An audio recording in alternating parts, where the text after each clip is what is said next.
பூந்தமல்லி அருகே வழி தவறி வந்த சிறுவனை போலீசார் பெற்றோரிடம் ஒப்படைத்தனர். திருவள்ளூர் மாவட்டம் பூந்தமல்லி அடுத்த குமணன்சாவடி பேருந்து நிலையம் அருகே சைக்கிளில் வந்த 5 வயது சிறுவன் ஒருவன் வீட்டிற்கு செல்ல வழி தெரியாமல் சுற்றியுள்ளான். இதனை பார்த்த ஆட்டோ ஓட்டுநர்கள் சிறுவனை விசாரித்த போது வீட்டிற்கு செல்ல வழி தெரியவில்லை என கூறியுள்ளான்.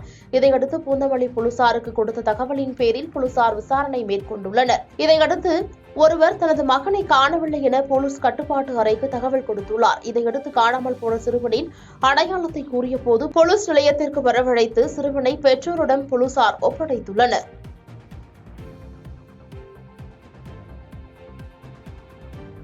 பாதகம் செய்பவரை கண்டால் நாம் பயங்கொள்ளலாகாது பாப்பா.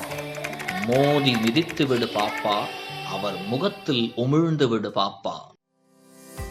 அண்மை செய்திகளை உடனுக்குடன் தெரிந்து கொள்ள இணைந்திருங்கள் இயம்நாடு தொலைக்காட்சியுடன்.